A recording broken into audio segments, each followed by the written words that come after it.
아티스트 낸시 랭입니다. 어떤 질문도 피하지 않고 당당히 맞서 신앙의 근육을 키워나가는 낸시 랭의 신앙 펀치. 오늘도 멋진 두 교수님을 모셨습니다. 안녕하세요, 권영경 교수님. 안녕하세요. 숭실대학교 기독교학과의 권영경입니다. 안녕하세요, 김구원 교수님. 네, 안녕하세요. 개신대학원대학교에서 구약을 가르치는 김구원입니다. 네, 반갑습니다, 교수님들. 네, 반갑습니다. 요즘 들어 저 낸시가 아주 많이 듣는 이야기가 있어요. 부쩍 자주 쓰이고 있는 말이 있다고 하는데 이게 어떤 말인지 아시나요? 혹시 이번 주 신학펀치 보셨어요? 신학펀치? 어머, 그 틀린 말은 아니지만 좀 더 부쩍 많이 듣는 말이 있어요. 아시나요? 혹시 뭐 사축합니다 이런 거 아닌가요? 제가 알려드릴게요. 바로 하나님께서 다 하셨습니다 라는 이 말이에요. 들어보신 적 있으시죠? 네, 많이 들어본 것 같습니다. 네. 네, 분명히 사람이 했는데 뭐 누가 했는지 다 아는데 다 알죠. 네, 근데 하나님이 다 하셨다고 하니까 조금 당황스러운 게 없잖아 있어요. 그런데 요즘 교회에서 이 말을 아주 자주 쓰고 있는데요. 그래서 던지는 오늘의 돌직구 질문. 진짜 하나님이 다 하셨나요? 진짜 하나님이 다 하셨나요? 다 하시지 아니, 하기는 않았겠어요? 사람이 다 했잖아요. 신학적인 관점에서는 뭐 하나님께서 다 하셨다라고 말하는 게 맞는 측면도 있는 것 같아요.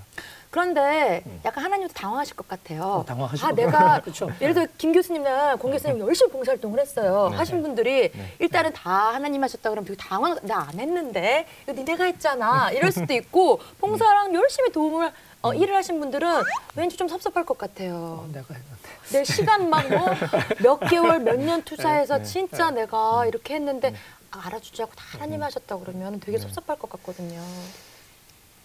그렇죠.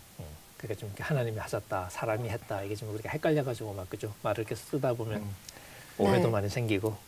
그럼 성경에서 하나님이 다 하셨다라는 말이 결론적으로 나오나요? 글쎄요. 일단 성경에 보면 하나님이 다 하셨다 이렇게 문자적으로 되어 있는 구절은 좀 찾기 힘든 것 같고요. 그렇지만 이제 구체적인 에피소드 가운데, 구체적인 사건 가운데 하나님께서 하셨다, 하나님께서 하셨다 이제 이런 내용들이 많은데요. 그렇죠, 그건 많죠. 뭐 예를 들어서 뭐 기적 같은 게 일어나면 하나님께서 하셨다라고 얘기한 것에 대해서 누구도 반론할 사람이 없겠죠. 그렇죠. 성경 보면 이제 재미있는 표현이 있는데 뭐 하나님의 손가락이라는 표현이 있어요. 어느 때 사용되냐면 이집트 사람들이 그 티끌을 만들어내는 기적을 따라올 수 없자 이것은 하나님의 손가락이다 이런 식으로 얘기를 하고요. 또 십계명 같은 경우도 하나님의 손가락으로 직접 쓰신 것이다 이런 말씀을 이런 식으로 표현을 해요. 그러니까 어떤 기적적인 것을 보면 하나님이 하셨다라고 말할 수가 있겠죠. 그런데 문제는 그런 경우가 아니라 이제 좀 그러니까 그 표현이 문제되는 경우는 사람이 그러니까 어떤 일을 잘못을 해놓고 그 잘못을 정당화시키기 위해서 이제 하나님을 잠깐 빌리는 수단으로 그 말을 사용할 때가 문제가 될 것 같아요. 비겁한 거네요. 네, 뭐 그렇게 볼 수 있겠죠. 우리 권영 교수님은 또 이제 신약에라도 혹시라도 이런 말이 나오나요? 하나님이 다 하셨다. 안 나오죠. 어머, 그러면 나오는데, 구약 신약 성경의 자체가 없다라는 거네요? 그러니까 다는 하나님이 하셨다는 표현은 많이 나오죠. 그렇죠. 하나님이 하셨다. 그리고 네. 또 그런 표현도 나오지만 하나님이 이제 말씀하신 것처럼 직접 하신 그런 측면, 예를 들면 기적 같은 건 사실 인간이 했다고 말하기 어렵잖아요, 그죠? 그런 부분도 있지만 또 그런 것들도 많은 경우에는 하나님이 뭐 예를 들면 모세를 통해서 하셨다라고 말할 수도 있겠고 사람을 통해서 하셨다고 말하는 경우가 사실 많고요. 그다음에 또 이제 어떤 경우에는 하나님이 허락하시면, 하나님이 원하시면, 하나님의 뜻이면 이런 표현도 많이 나와요. 그러니까 사람이 하는 건데. 그 사람이 하는 것이 궁극적으로는 하나님의 뜻에 달려 있다는 걸 우리가 알고 있기 때문에 바울이 로마를 가고 싶어요. 하지만 하나님이 좋은 이 길을 열어주시면 내가 로마로 가겠다. 이건 내가 한다는 사실도 숨기지 않고 하지만 이 모든 것 배후에 궁극적으로 하나님께서 주권을 쥐고 계신다는 것도 우리가 숨기지 않고 그게 참 아주 멋진 표현 중에 하나겠죠. 그럼 예를 들면 차 사고가 났어요. 예를 들 필요가 없네요. 저번 주 제가 녹화 끝나고 진짜 차 사고가 났거든요. 그래서 보험사 오고 난리가 났는데 결국에는 몇 대 몇이냐. 네, 이게 중요하잖아요. 예. 그러면 무슨 일을 할 때 하나님과 인간 몇 대 몇인가? 나 구 하나님 일 아니면 나 일 하나님 구? 이런 비율 있어야 되지 않나요? 그러면 누군가 와서 현장 조사를 해봐야 되겠네. 그러니까 우리 기독교에도 뭐 이 비유를 해주는 보험사가 있나요? 어쨌든 비율이 있어요. 그러니까 네. 이런 게 이제 헷갈리는 이유가 뭐냐면 네. 하나님이 하셨다고 표현하기도 하고 사람이 하는 거기도 하고 하니까 이제 헷갈리는 건데 우리가 성경책을 얘기할 때도 그러잖아요. 남들이 보기에는 그냥 사람이 다 쓴 걸 놓고서 우리는 하나님의 말씀이라고 얘기하니까 예수만 믿는 친구들은 이상한 거니까. 근데 이상하죠. 니네들 어떻게 읽으냐 완벽하게 믿냐. 그러니까 우리가 사실 고백할 때는 사람이 쓴 게 아니라 하나님 쓴 거라고 고백하는 게 아니라 사람의 쓴 글인데 그게 하나님의 말씀이다 이렇게 고백하잖아요. 그렇죠. 그러니까 어쨌든 우리가 하나님이 하셨다라는 표현을 쓸 때도 그게 사람의 어떤 이 행동 주체로서의 사람을 부정하는 게 아니고 또 인간의 책임도 부정하는 게 아니고 우리 그걸 염두에 두면서 표현을 잘 써야지 이제 잘못된 문제가 되는. 그러니까 이 바울 같은 경우에도 하나님이 하셨다는 표현 써요. 내가 한 게 아니라 하나님이 하신 거다라는 말이 실제로 내가 안 했다는 얘기가 아니라 내가 더 많이 수고했어요. 네. 근데 그 자체가 하나님의 은혜를 주시니까 하나님이 내가 한 거지. 그걸 고백하는 거죠. 근데 이제 문제가 되는 게 우리가 듣고 좀 이렇게 이 기분이 안 좋거나 그런 경우는 되게 이제 내 마음대로 해놓고 그렇죠. 내가 하나님의 뜻을 따라서 한 게 아니라 내 마음대로 혹은 내 욕심 따라서 했단 말이죠. 그래놓고 그 상황을 정당화하기 위해서 하나님이란 언어를 빌려오는 거예요. 마치 그게 하나님이 뜻인 것처럼. 그러니까요. 제가 앞에 분명히 그러니까. 사람이 있고 뭐랬지 다 아는데 그냥 다 하나님이 하셨다고. 그러니까 그거는 이러니까 사실 따지면 당황스럽잖아요. 굉장히 죄질이 나쁜 위선에 해당하는 거죠. 그러니까 내 잘못을 숨기기 위해서 하나님이 했다고 이렇게 둘러대는 거니까. 하나님도 굉장히 그 부분은 화나실 것 같아요. 저도 이제 그런 어떤 경우가 있었냐면 제가 이제 아는 막연하게 얘기해야 사람들이 모르겠죠. 그렇죠. 네, 특정 말씀하시면 안 됩니다. 이제 사장님이 계셨는데 네. 제가 보기엔 좀 그래요. 근데 이분이 이제 사실 좀 정직하게 하신 건 아니었던 거죠. 제가 미국에 있을 때 이제 미국에 와서 이제 자녀들도 공부시키고 돈 많이 드는 일 이렇게 하셨어요. 근데 그 얘기를 할 때 보면 어떤 식이냐면 제가 보는 데는 정직하지 않은 방법을 많이 동원했고 그래서 이렇게 된 거란 말이죠. 그렇죠. 근데 자기들이 고생을 많이 했었다. 근데 고생을 너무 많이 했는데 하나님이 나중에 그 고생을 알아봐 주시고 그 고생을 은혜로 갚아주셨다. 그래서 우리가 지금 하나님이 이렇게 갚아주셔서 우리가 지금 이렇게 누리고 있다는 식으로 얘기를 하는 거예요. 그러니까 그 얘기 들으니까 난 이 좀 아니잖아. 네. 그러니까 그런 경우처럼 자기들이 하고 있는 옳지 못한 행동을 정당화하기 위해서 하나님 이름을 갖다 이렇게 쓰는 건 정말 이렇게 이 지난주에도 우리가 뭐 그런 얘기 했지만 하나님의 이름을 망령되이 일컫는 10계명 중에 가장 나쁜 사례 중에 하나라고 맞아요. 말할 수 있겠죠. 성경에서도 좀 그런 사례를 찾을 수가 있는데요. 그러니까 하나님의 뜻을 가장해서 자신의 어젠다를 이루려고 하는 자신의 경우들이- 욕망, 그렇죠. 자신의 이기심, 네, 자신 죄를 덮으려는. 그렇죠. 뭐 예를 들어서 다윗이 사울에 쫓다가 어떤 한 굴의 은신에 있었는데 사울이 용변을 보기 위해서 그 굴에 숨어 들어가게 되는 경우가 있어요. 그때 그 다윗의 부하들이 딱 이걸 보고 하나님이 지금 사울을 다윗의 손에 넘기셨습니다. 지금 가서 죽이십시오. 이렇게 얘기하면서 하나님의 뜻이라고 다윗을 추궁을 합니다.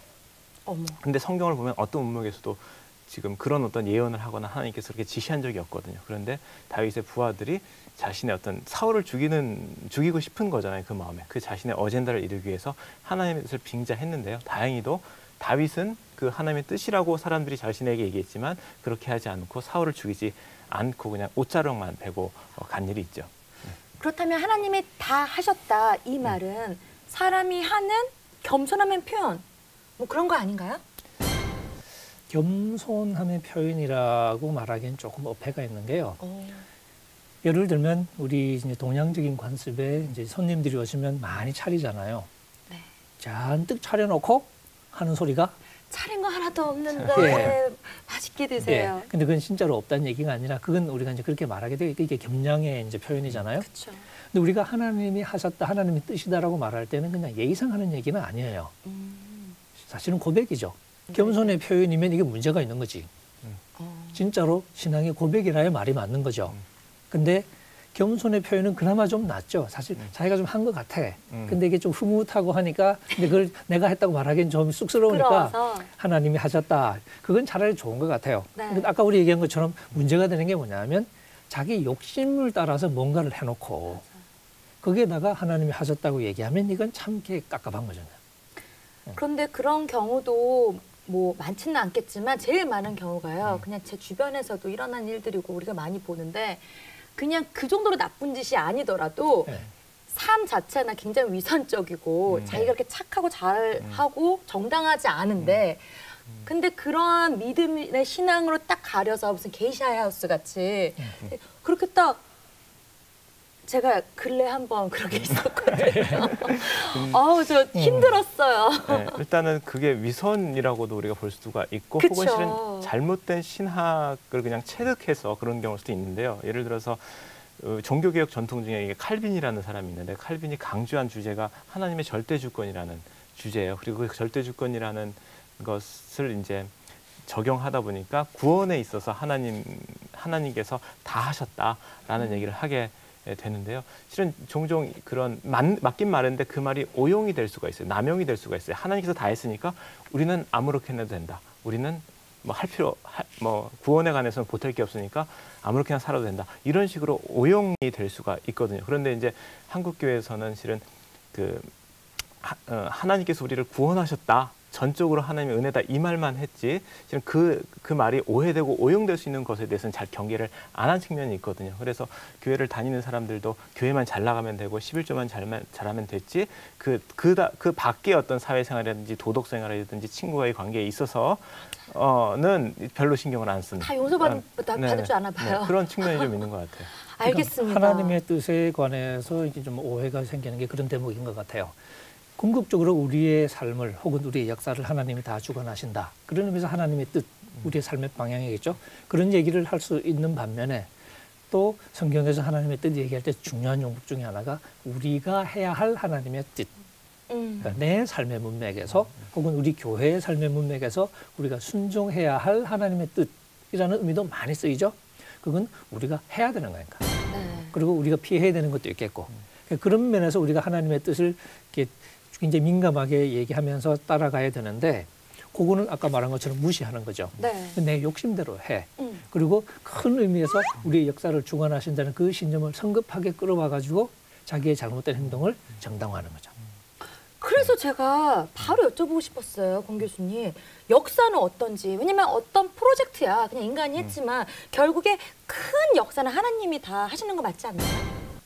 그렇게 말할 수 있죠. 어떤 의미에서는. 얼마 전에 일제 침략 그리고 6.25 전쟁이 결국엔 다 하나님께서 주관하셔서 그렇게 된 거라고 해가지고 굉장히 좀 논란이 됐었는데 제 주위에서는 이 부분에 대해서 동의하는 분들이 생각보다 많이 있으시더라고요. 근데 그게 일단은 사건이 발생해 버렸으니까 하나님의 뜻이 아니겠느냐 이제 이런 생각을 하는 거고요. 그 생각의 이면에는 실은 하나님의 뜻에 대한 너무 추상적이고 철학적인 개념만 있는 거예요. 다시 말해서 하나님은 전지하고 전능하고 무소부지하고 불변하고 뭐 이런 생각만 하니까 하나님께서 한번 뜻을 정하시면 그대로 이루시는 것이고 이루실 능력이 있는 것이고 그렇기 때문에 한번 발생한 사건 6.25가 전쟁이 일어났으니까 결국 그것도 하나님이다 뜻 가운데 일어난 것이 아니냐 이런 생각을 하게 되는 건데요. 근데 그것은 성경을 반쪽만 알고 있는 것이라는 생각이 들어요. 무슨 얘기냐면 성경을 보면 분명히 하나님의 어떤 불변성도 분명히 계시되어 있어요. 그렇지만 동시에 하나님이 우리와 관계를 맺으신 하나님으로도 성경에는 계시되어 있거든요. 먼저 우리를 창조하신 창조주고요. 우리를 낳으신 아버지 되시고요. 또 우리의 남편 되시고요. 이렇게 관계 속에 하나님이 또 계시가 되기도 하거든요. 그런 관계 속에 있는 하나님은 실은 우리가 어떻게 하느냐에 따라서 영향을 받으세요. 우리가 잘못하면 기분이 나빠지시기도 하시고 우리가 하나님 말고 다른 우상들을 섬기면 질투하시기도 하시고 맞아요. 또 우리에 대해서 어떤 뜻을 뿜으셨다가 우리가 끊임없이 불순종하면 하나님께서 우리의 뜻을 돌이키시고 뜻을 바꾸기도 하시고 이런 하나님이 분명히 성경에 계시되 있거든요. 네. 그래서 하나님께서 다 하신다라는 것이 어떤 철학적인 개념적인 차원에서는 우리가 맞다고 할 수 있지만 실은 우리가 살아가면서 만나는 하나님은 실은 성경의 이야기 속에서 하나님께서 나타나신 그런 하나님과 좀 더 근사하다고 보면 되거든요. 그래서 우리가 어떻게 하느냐에 따라서 하나님께서 우리에 대한 뜻을 돌이키시기도 하시고 아니면 진행하시기도 하시고 그래서 반드시 발생했다고 해서 그것이 다 하나님이 지지하는 방향의 사건은 아니다라는 얘기를 해야겠죠.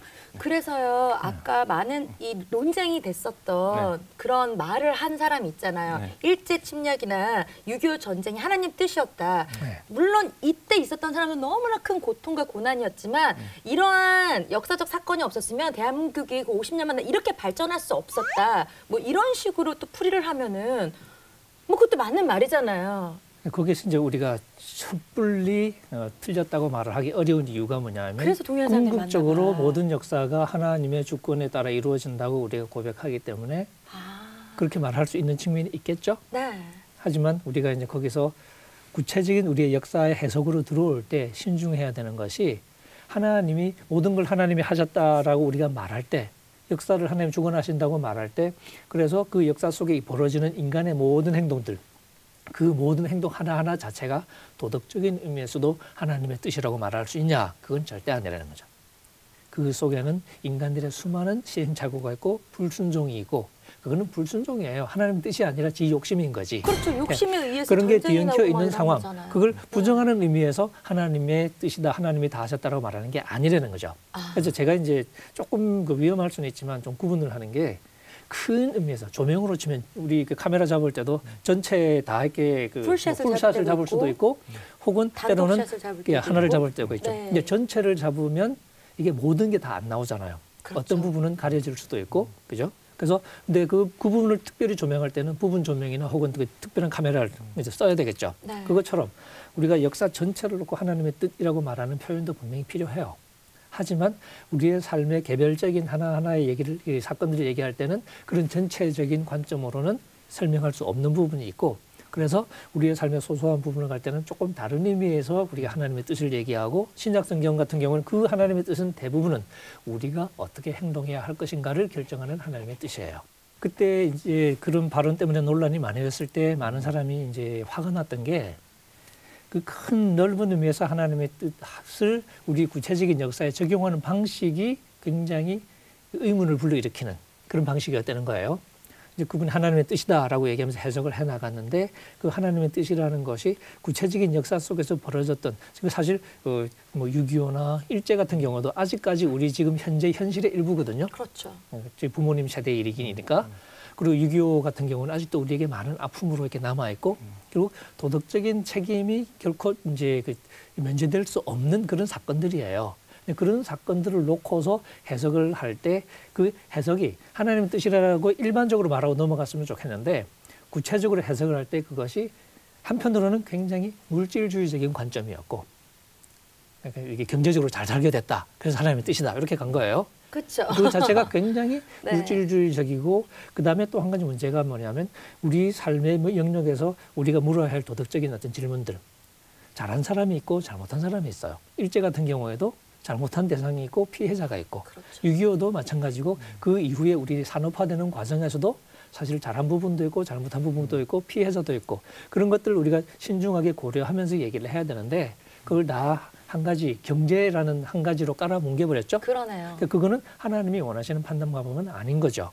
그래서 그런 큰 그 울타리를 가지고 도덕적인 책임을 회피하는 방식으로 해석이 되니까 그게 많은 사람들을 분노하게 하는 거죠.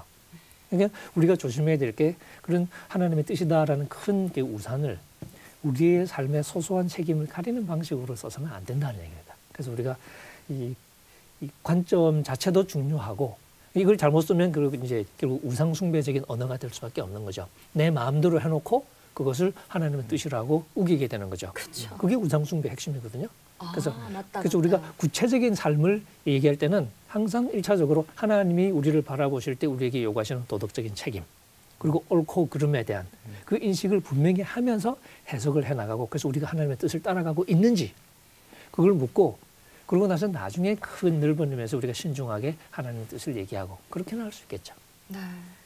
그럼 우리 김 교수님 지금 구약학자로서 우리 권 교수님 말씀하신 거에 동의하세요? 네, 대체로 동의를 하고요. 실은 저는 뭐 성경에서 예를 좀 몇 개 들어드릴 수 있는데요.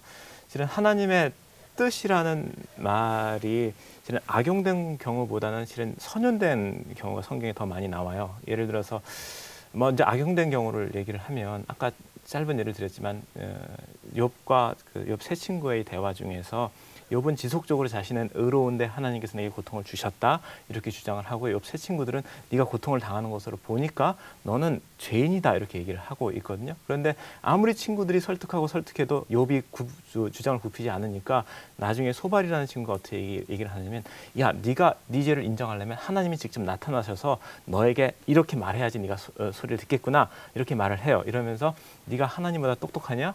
네가 하나님보다 지혜롭냐? 이런 식의 얘기를 하거든요. 그래서 하나님의 뜻은 신묘하고 오묘하고 신비해서 너 따위 같은 것이 도저히 알 수가 없어. 이런 식의 얘기를 해요. 근데 어떻게 딱 말을 들으면 맞잖아요. 하나님의 뜻은 신비하고 신비하고 해서 인간이 알 수가 없잖아요. 그런데 문제는 뭐냐면 소발이 그렇게 말하면서 자신의 뜻과 하나님의 뜻을 교묘히 일치시키고 있는 거예요. 아, 그렇잖아요. 영악한 놈. 그래서 결국 그러니까 하나님이 너보다 지혜롭냐? 지혜롭다라고 얘기하지만 실은 내가 너보다 지혜롭다 이렇게 얘기를 하고 있는 거거든요. 결국 소발이. 내 말 들어. 내 말 들어. 그러니까 이게 굉장히 위선적이라는 거죠. 그러네요. 그러니까 자신의 어젠다를 위해서 어떤 하나님의 뜻을 갖다 이게 쓰는 게 욥기에서 나온 것처럼 우리 일반의 어떤 죄성인 것 같아요. 우리가 다 되게 그런 많은 것 어떤 같아요. 실수에 빠지기 쉽다라는 얘기죠. 그런데 네. 성경에 보면 어떤 좋은 예도 나와요. 무슨 얘기냐면 하나님의 뜻입니다라고 얘기할 때는 자기가 스스로에게 책임을 질 경우 또는 남에게 돌아갈 책임, 남을 좀 위로하고 격려할 때 하나님의 뜻이라고 얘기할 수가 있는 경우인데요. 예를 들어서 그 요셉의 형제들이 요셉을 팔았잖아요. 그리고 나중에 욥이 총리가 되잖아. 네. 그때 이제 욥이 이제 좀 이렇게 시험을 하다가 나중에는 자기가 요셉인 것을 밝히거든요. 그때 형제들이 두려워해요. 나 죽일까 봐. 그렇죠. 내가 얘를 팔았는데 그때 요셉이 하는 말이 형님들 걱정하지 마십시오. 하나님께서 날 이쪽으로 보내셨습니다. 하나님이 이 모든 일을 하셨습니다라고 얘기를 하거든요. 그러니까 그거는 그 요셉, 그 형님들이 이렇게 마음에 미안하고 할까봐 그들을 위해서 하나님의 뜻입니다라고 한 거예요. 근데도 어리석게도. 그렇죠. 그러니까 좋은 예죠. 두려워만 하고. 그거는 좋은 네. 예죠. 또 하나는 또 그 다윗 얘기인데요. 다윗이 한 번은 그 사울에게 쫓겨서 블레셋으로 내려가기 전에 노비라는 곳에 그 성전에 들려 있는 일이 있어요. 그때 거기 대제사장이 다윗을 돕거든요. 그런데 다윗을 도왔기 때문에 나중에 사울에게 다 암살당해요. 그 제사장 거기 제사장들 노베에 있는 제사장들이 모두 다 죽게 돼요. 그때 한 명이 살아남아서 다윗에게 찾아옵니다. 그때 다윗이 뭐라고 얘기하냐면 이렇게 어떻게 보면 그 책임을 회피할 수 있는 말을 할 수 있었음에도 불구하고 내가 거기 도액이라는 사람이 있어서 그가 이 일을 사울에게 고할 줄 알았다. 그렇지만 내가 말했다. 이게 모두 내 잘못이다. 이렇게 얘기를 한단 말이에요. 그러니까 섣불리 하나님의 뜻이라고 이렇게 얘기를 안 한단 말이죠. 자기가 책임을 가져오는 거거든요. 그래서 네. 이런 것들은 굉장히 좋은 예 같아요. 그래서 하나님의 뜻이라고 얘기할 때 그것이 자신의 어떤 욕망 그리고 자신의 어떤 어젠다를 이루게 하는 그 가림막이 아니라 오히려 남을 위로하고 그리고 자기가 스스로 책임을 지는 어떤 기제로 그 말을 한다면 되게 좋을 것 같다는 생각이 들어요. 저도 동의해요. 네. 그럴 때 이게 다 하나님의 뜻이다라고 말하면 저도 그게 진심으로 와닿을 것 같아요. 그 교회도 스스로 이제 고난 중에 있을 때, 예를 들면 예루살렘 교회가 이제 유대 지도자들에서 박해를 당할 때 힘들잖아요. 그럴 때 교회가 모여서 기도할 때 시편의 구절을 묵상하면서 이 지금 이방의 지도자들과 유대인 지도자들이 우리를 해치려고 하지만 결국 이 모든 것들이 하나님이 내다보신 일들이었다. 하나님의 뜻 속에 있는 거였다 하는 얘기를 하면서 그러니까 우리는 여기에 굴복할 필요가 없고 우리는 대담하게 이 일을 인내하면서 하나님께 기도하면서 우리가 나갈 수 있다. 그게 바로 순종이잖아요. 그렇죠. 순종과 인내. 네. 그런 문맥에서는 결국 모든 것이 하나님의 손에 달려있다라고 고백하면서 그런 상황을 인내할 수 있죠. 하지만 잘못해놓고 그걸 정당하기 위해서 하나님의 뜻을 얘기하는 거하고는 천양지차죠. 그런데 우리 권 교수님 지금 하나님의 뜻이라는 네. 말이 나와서 말씀인데요. 제가 하나님이 뜻에 순종하는 것보다 더 어려워하는 게 있어요. 그게 뭔지 아세요? 그게 뭘까요? 하나님 뜻이라는 말이 나오긴 했는데 제가 자주 힘든 이유는 그러니까 뭘 할 때요. 하나님 영광을 위해서 한다고 하는데 혹시 이게 내 개인적인 욕망을 위해서 하는 게 아닐까. 네, 그럴 수 있죠. 그런 마음이 드는 네네. 거예요. 네. 내가 좋아하는 걸 하면 이게 하나님의 뜻이라는 내 욕망이 아닐까. 그러면은 오히려 내가 싫어하는 거, 힘든 걸 하는 게 오히려 하나님께 영광을 돌리는 일이 아닐까. 그래서 이 선택을 하는 게 맞는 걸까. 순종은 하겠어요. 왜냐면 나 하나님 너무 사랑하니까 하나님 뜻 따르겠어요. 근데 따르려는데 어떤 거를 따를지를 결정을 누군가 해주거나 해야 되는데 사실 선택은 자신이 하잖아요. 결국에는 어드바이스는 받지만. 그래서 이 지점이 저는 더 어려운 것 같아요. 그래서 제가 여쭤본 거거든요. 누구한테 질문하신 거예요? 우리 권 교수님한테요. 어려운 거 우리 권 교수님 먼저. 누구나 그런 고민하게 되죠. 그렇죠. 저도 예를 들면 학교를 옮길 때 이제 옮기는 게 맞는지 그냥 있는 게 맞는지를 고민하게 되죠. 여러 가지를 고려해 보면서 내가 옮기고 싶어하는 게 정말 이렇게 이기적인 동기 때문에 그런 건가? 아니면 또 이런저런 제보도 결국 좀 뭐 옮기고 나서 지금 하는 얘기인데 사실 그런 고민들을 하게 되죠. 그러니까 이게 내 개인적인 우리가 바람직하다고 굳이 말하지 않는 그런 내 어떤 욕심하고 일치될 때가 있잖아요, 그죠? 그래서 그러니까, 교수님 저는 예. 마음이 정말 예. 힘든 게요. 예. 그러면 내가 좋아하지 않는 예. 좋아하지 않는 걸 해야지 그게 하나님 뜻인 것 같은 거 있잖아요. 그건 아니죠. 힘든 거 싫어하는 걸 선택해서 순종을 하면 그게 이거는 하나님이 원하시는 거고. 글쎄요. 어떻게 설명하는 게 나을까? 우리가 뭔가를 이렇게 하려고 물건을 사려고 할 때 예쁜 거 사면 안 될 것 같아요. 그래서 안 예쁜 걸 사야 될 것 같아. 이건 근데 해답이 아니잖아요. 그러니까 우리가 어떤 일을 결정할 때 내가 좋고 안 좋고는 사실 근본적으로 이렇게 중요한 판단 기준은 아닌 것 같아요. 내가 좋아하고 아니고가 판단 기준이 아닌 거죠. 그럼 어디에 만약에 도와줘요? 내가 영적으로 건강하다. 그러면 그만큼 하나님 뜻을 내가 좋아하겠죠? 그러면 내가 좋아하는 걸 해야 하나님 뜻을 하겠죠? 그렇죠. 근데 내가 영적으로 조금 이렇게 맛이 갔다. 내가 욕심에 좀 더 사로잡혔다. 그럼 내가 좋아하는 걸 하면 그때는 사고 칠 가능성이 많겠죠? 맞아. 사실 자기가 조금 알고는 있어. 네, 그렇죠. 근데 그러니까 알고는 있는데 이게, 약간 요거를 내가 네. 알면서도 예. 좀 이렇게 누르는 거야. 바로 아니야, 그겁니다. 예. 아니야. 결국 어, 우리가 사실 많은 경우에는 맞아. 판단이 가능한 것 같아요. 모른 척 하려는 거죠. 예. 모른 척 하는 이유가 뭐냐면 꿍꿍이 속에 따로 있는 거야. 바라는 게 있어요. 근데 바라는 게 뭔가 하나님의 뜻에 맞지 않을 것 같은 느낌이 이제 벌써 있는 거니까. 느낌이 조금 있는데 정확하게는 없어. 예, 예. 근데 정확한 상황을 안 만들려고 굳이 이거는 내가 너무 이제, 나약해요. 그래서 그래서 사실 우리가 그런 상황을 겪을 수밖에 없죠. 대표적인 경우가 예수님이 십자가에 이제 돌아가시기 전에 겟세마네 동산 그 기도를 생각해 보시면 예수님도 분명히 하나님 뜻이 무엇인지 알았단 말이죠. 근데 예수님은 자기 생각도 알았어요. 근데 자기 생각은 하나님 뜻하고 달라. 우리가 그걸 알죠. 예수님의 그 기도가 보여주는 것은 결국 예수님이 3번 기도하셨어요. 무슨 얘기냐? 안 쉬워요. 고통스러운 거의 땀이 흐르는데 거의 핏방울처럼 떨어졌다고 그랬거든요. 그만큼 고통하면서 예수님이 기도하셨다는 얘기는 예수님에게 있어서도 자기의 어떤 사적인 욕망과 인간으로서. 예, 한 인간으로서 네. 그리고 아버지의 뜻과 사이에 그런 힘겨운 긴장이 있었다는 얘기죠. 우리는 오죽하겠다. 그러니까 그런 갈등은 당연하고요. 그러니까 내가 좋고 나쁘고가 아니라 결국 우리는 물어야 될 질문이 아버지께서 기뻐하실 일인가 아닌가. 그게 사실은 정확한 질문이겠죠. 그래서 아버지도 기뻐하시고 나도 기쁘면 그거야말로 금상첨화일 테고 하지만 때로는 아버지는 분명히 기뻐하실 거지만 내가 원하지 않는 상황에서도 우리가 순종할 수 있다면 그건 우리가 그만큼 성숙한 것이겠고. 네. 예. 그러니까, 그럼 우리 김 교수님은 어떠세요? 이렇게 쾌락과 즐거움을 죄악시하는 한국 교회 분위기가 있는데 좋아하는 걸 하는 게 더 영광 돌리는 걸까요? 아니면 안 좋아하는 걸 하는 게 더 영광 돌리는 걸까요? 일단은 하나님의 뜻을 분별하는 것은 쉽지 않다라는 말씀에 저는 100% 동의를 하고요. 가장 쉬운 것은 뭐 하나님 음성 듣는 사람이 옆에 있다면 물어보면 제일 쉽겠죠. 그분은 어떠세요? 그것은 이제 현실적으로 굉장히 힘든 일이고요. 그렇죠. 결국 우리가 이제 하나님의 뜻을 발견해야 되는데 저는 결국 하나님의 뜻은 건전한 신앙 상식과 멀지 않다라는 생각이 들어요.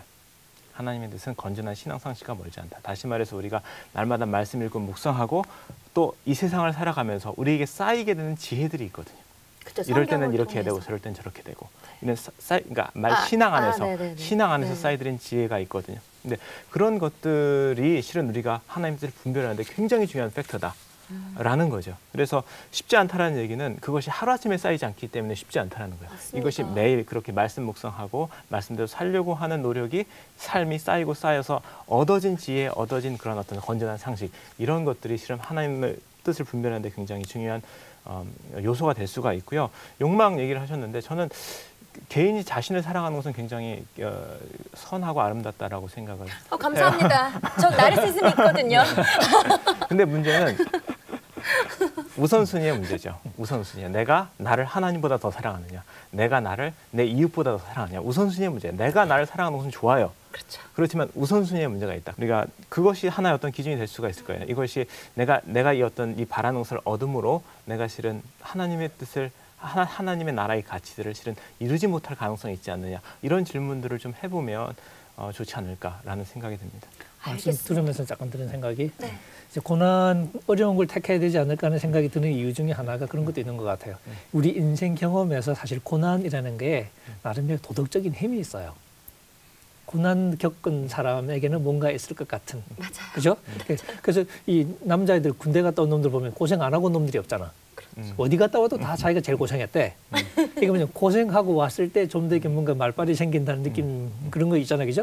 너는 그런 고생해봤어? 그러니까 이제 그런 것 때문에 그런데 그러기 때문에 이 고난이라는 게 잘못 활용되면 굉장한 위선의 수단이 될 수 있는 것 같아요. 맞아요. 예. 그러니까 오히려 우리가 이제 그러니까 사실 예수님 가족도 헤롯이 죽이려고 그러니까 도망가고, 바울도 잡으려고 그러니까 도망가고, 고난을 일부러 자처하지는 않아요. 피할 땐 다 피하죠.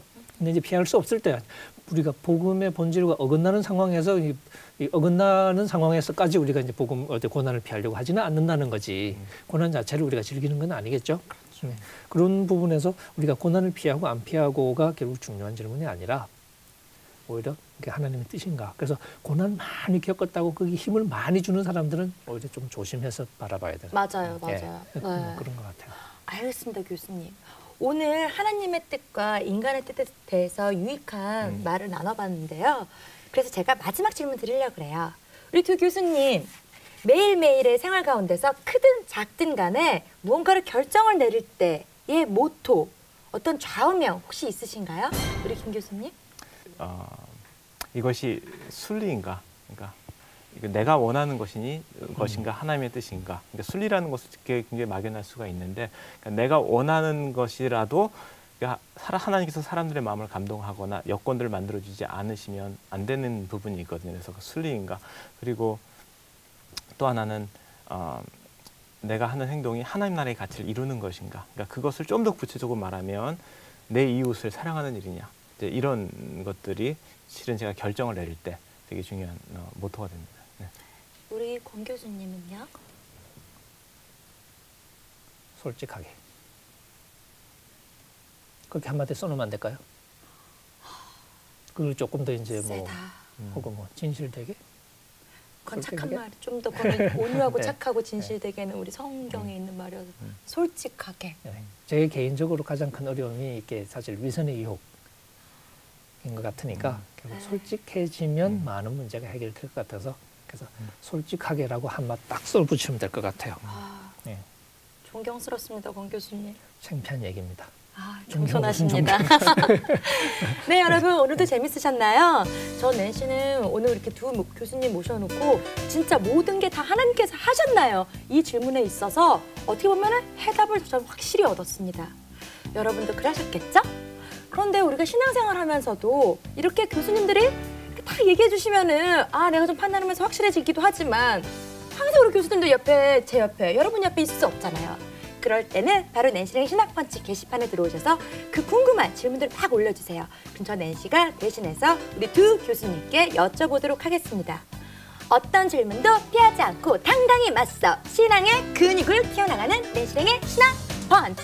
오늘은 여기서 마치도록 하겠고요. 다음에도 많이 많이 기대해주세요. 그럼 우리 다 함께 항상 끝낼까요?